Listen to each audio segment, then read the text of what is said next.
First, we're trying to go shorter minutes but quicker minutes. One of our points of emphasis is playing fast, and I do think we need to get our practice habits faster. You notice it slipping?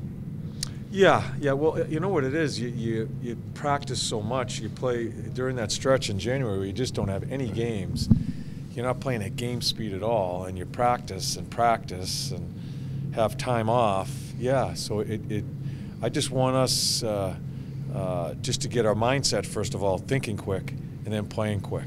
Past few practices, it's been more up-tempo, and we're going to try to concentrate on that. I don't know if you don't pay much attention to teams around the league, but Chicago's not happy with the passion that they've played with. Carolina's had a flare-up. I think there's like several teams that are having similar issues that you've had. Is this something, or is it just the course of a season for I don't everybody? know. And you're right. I don't pay attention to the other teams. I'm just concerned about this team. I think the corner piece of our building of the team, and last year a little bit of success was due to the energy we played with, due to how hard we played against teams.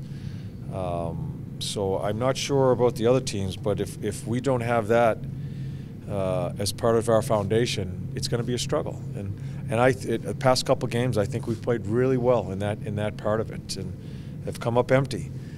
So we need to manage that and just try to keep them upbeat and, as you say, practice fast and just play with energy. And I think our physical play has picked up, and I think it's helped us.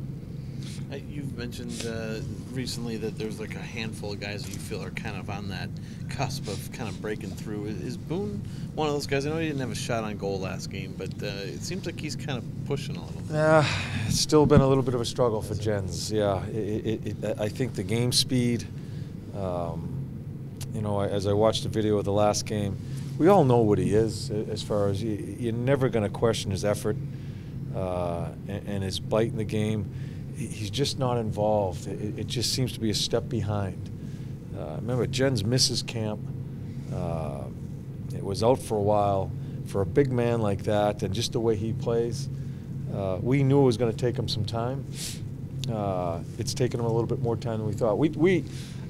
But honestly, I thought for a few games a couple of weeks ago, you thought he was coming, but the last game, to me, it just wasn't good enough. And he's trying, but he's just not. It's just not quick enough right now as far as his pace. Whenever you guys get Murray back, what's that going to give you that you don't have without him? When Murray gets back, we'll talk about Murray. I have no idea what's going on with Murray. No idea. You look at the way Jenner plays now. Is it just a complete departure from the guy that had 30 a couple of years ago? Yeah, and it's killing him. You know, I mean, he's such a good guy and such a good team man. It's killing him because he wants to contribute, but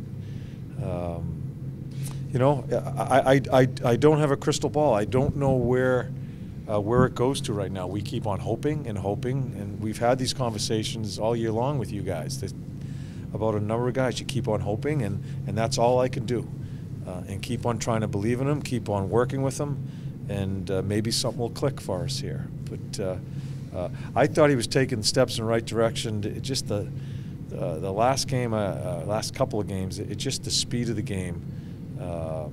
I think needs to get better, and deep in my heart, I just believe he's going to get it done because of just who he is and the way he handles himself. So, not certainly going to give up on him, but I have to make decisions from game to game as far as who's going and who isn't.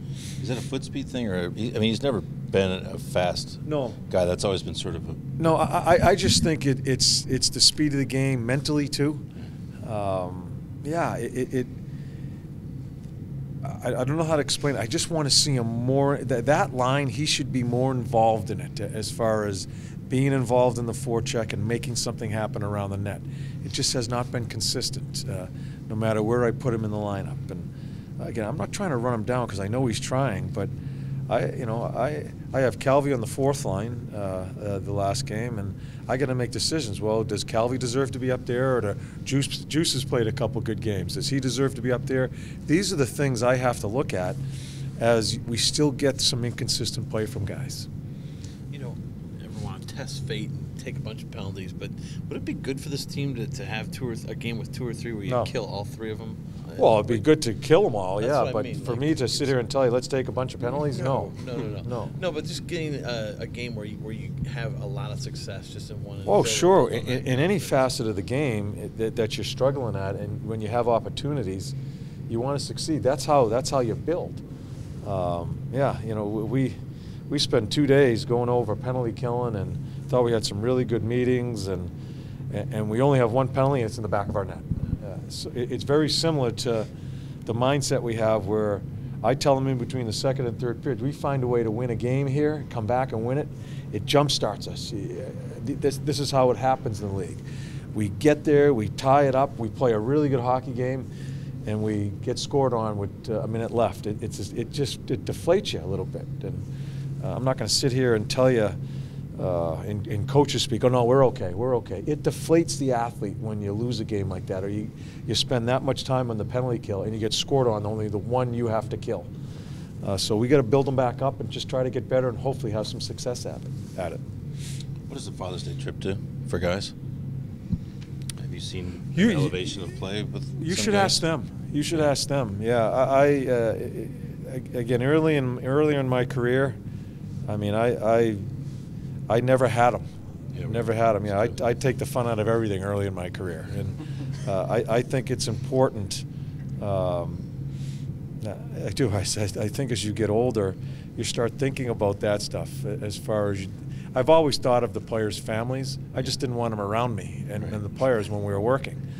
But I think as you go about this, I think you need to show a little bit more respect to the athlete and let the family see what they do. Now they're not going to be in all our meetings and stuff like that, but I think it's important, not for the players, but for me more for the dads. And I really think, and we talked about this, having a mother's trip too. Yeah, I think that would be really cool, because at the end of the day, that's what it's most important, is your family. And I don't mean to get all nostalgic here or anything like that. Don't let me fool you here, but I think it's good. I think it can't hurt us right now. Right. You know, maybe you get some juice that they're playing in front of their dad, yeah. So I do think it's important. You spend any time around the dads at all? I do. You know, just I don't go looking for them, because I think it's really the player and the dad's time to do it. But I'll see them. They'll have lunch with us, and saw a few dads this morning. My God, I looked at Nudi's dad. They're twins.